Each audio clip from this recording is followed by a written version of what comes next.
The papers landed on the kitchen counter with a slap that echoed through our 14-year marriage like a gunshot. I want a divorce. Marcus didn't even look at me when he said it.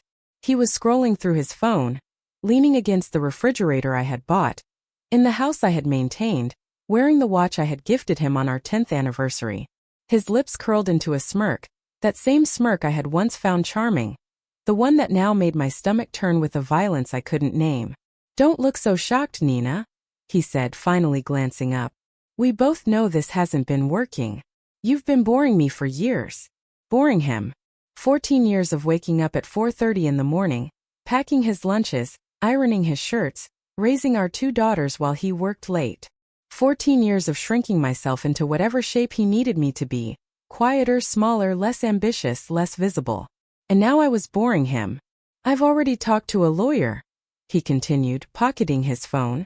"I'll be taking the house, the car, and I think a fair split of whatever's in our joint account, which, let's be honest, is mostly mine." I stared at him. My hands were trembling, but not for the reason he thought. "You're not going to say anything?" He laughed. Actually laughed. A full, open-mouthed sound that bounced off the walls of the kitchen where I had cooked 10,000 meals he never thanked me for. "Come on, Nina. What are you going to do? You work from your little laptop in the spare bedroom. You think your cute little side hustle is going to pay for a lawyer?" My cute little side hustle. I swallowed the words I wanted to say. I swallowed them the way I had swallowed every insult, every dismissal, every time he told his friends I played around on the internet, while he provided for the family. I had learned a long time ago that silence was not weakness. Silence was strategy. "Okay, Marcus," I said quietly. "If that's what you want." He blinked, clearly expecting a fight. When I didn't give him one, his smirk widened. He thought he had already won. What Marcus didn't know, what Marcus had never bothered to know, was what I actually did in that spare bedroom. 7 years ago, when our youngest daughter started kindergarten, I had taken a free online course in web development. Not because I had some grand plan, but because I was drowning. Marcus controlled our finances with an iron fist. He gave me an allowance like I was a teenager. He monitored the joint account and questioned every purchase over $20. I needed something that was mine. That free course turned into a freelance project. That freelance project turned into a small client base. That small client base turned into a software company. I built it from nothing, from the spare bedroom, from coffee shop Wi-Fi when Marcus was home and I didn't want him to see my screen, from late nights after the girls were asleep. I registered the LLC under my maiden name. I opened a separate bank account at a different bank. I filed my taxes independently, cleanly, legally. Everything was airtight because I had learned from living with Marcus that you never leave a door unlocked for someone who will use it against you. By year 3, my company had 6 employees. By year 5, we had contracts with mid-level tech firms across 3 states. By year 7, the year Marcus slapped those divorce papers on my counter, my net worth sat at just over $4.7 million. And he had no idea. Not even a whisper of suspicion, because he never asked. He never once walked into that spare bedroom and said, "What are you working on?" He never once looked at me and saw someone capable of building something extraordinary. To Marcus, I was furniture. Functional, silent, and easily replaced. The months between that kitchen conversation and the courtroom were a masterclass in patience. Marcus paraded his new girlfriend around town, Vanessa, 26, a receptionist at his office. He posted photos of them on social media, captioning them with things like "finally living my truth" and "happiness looks good on me." Our daughters saw those posts.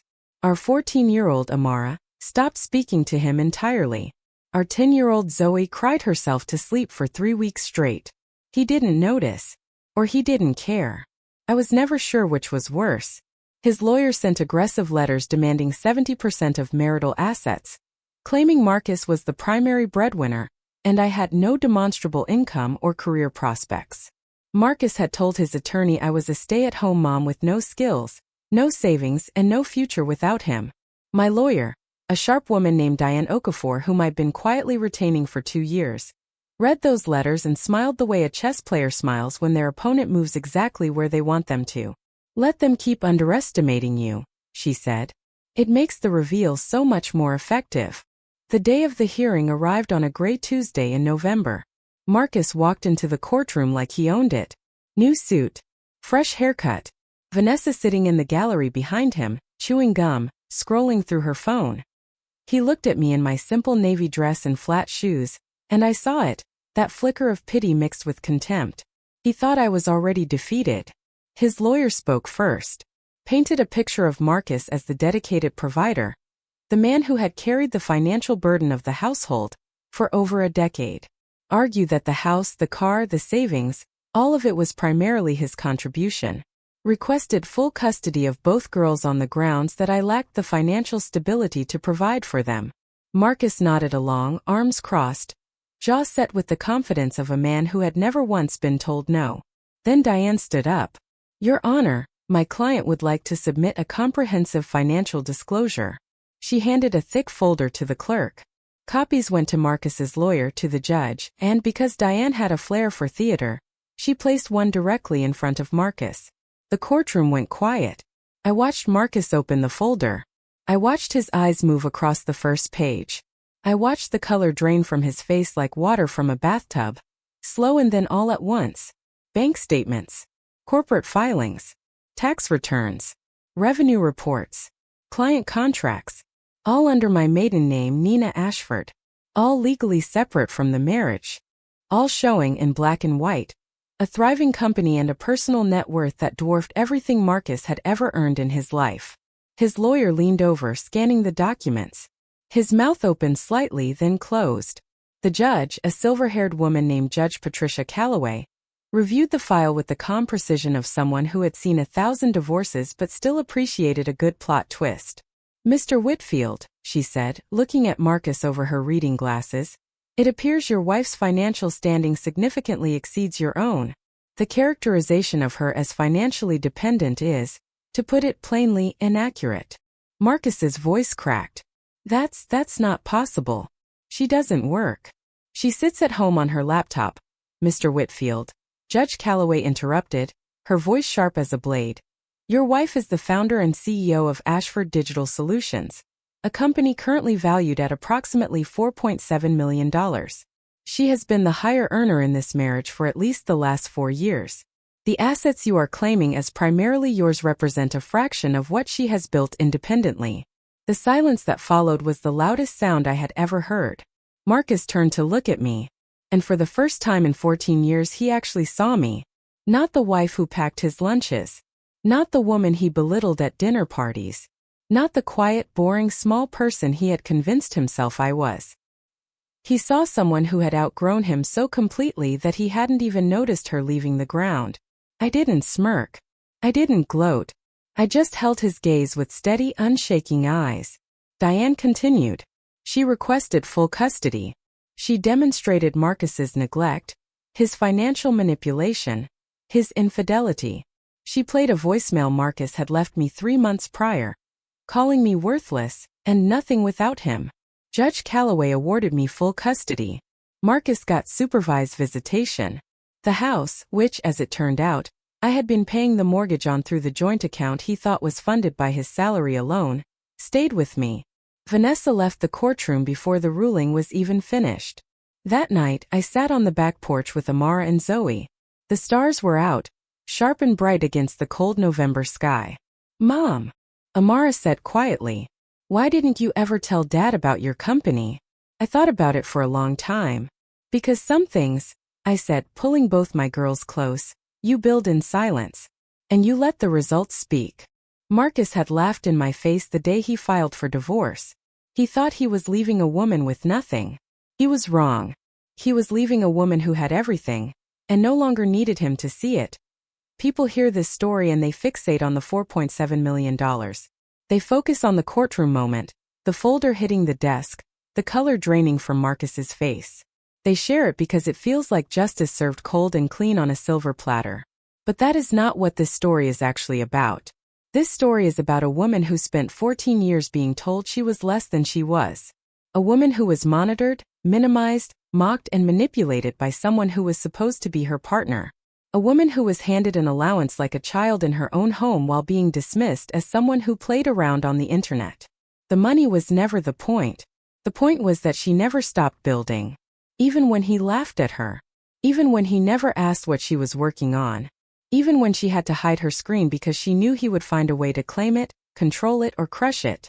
She kept going. In the early mornings and the late nights. In stolen hours between school runs and dinner prep. In a spare bedroom that he walked past 1,000 times without ever once knocking on the door. She built something in silence because silence was the only safe space she had. And when the moment came, when the folder hit that courtroom table, she didn't need to say a single dramatic word. The work spoke. The years spoke. The results spoke with a clarity that no argument, no fight, no tearful confrontation could have ever matched. For every woman who builds her way out, there are thousands more still sitting in that kitchen. Still receiving that allowance. Still hearing that laugh. Still shrinking themselves into shapes that fit someone else's comfort. While their own potential collects dust in a spare bedroom, they are too exhausted and too defeated to enter. They are not there because they are weak. They are there because they were never told that building in silence was even an option. Because nobody sat across from them and said, "You are not what he says you are. You are not boring. You are not worthless. You are not nothing without him." They are there because the world has a long and ugly history of convincing women that their ambitions are hobbies, their businesses are side hustles, their intelligence is cute, and their worth is determined by the man standing next to them. If you know a woman who is being dismissed, belittled, or told her ambitions don't matter, tell her this story. Share it with her. Sit with her. Remind her that the people who underestimate us the most deeply are often the ones who fear most profoundly what we are capable of becoming. Her gifts are not hobbies. Her dreams are not delusions. Her potential is not dependent on anyone else's recognition. If this story made you feel something, anger, hope, recognition, relief, share it. Not just because sharing content is easy, but because somewhere in your network there is a woman who is sitting in her own version of that kitchen, reading dismissal in someone's eyes, wondering if she is truly as small as she has been made to feel. Your share might be the thing that reaches her. Your share might be the thing that reminds her to go back to the spare bedroom and keep building.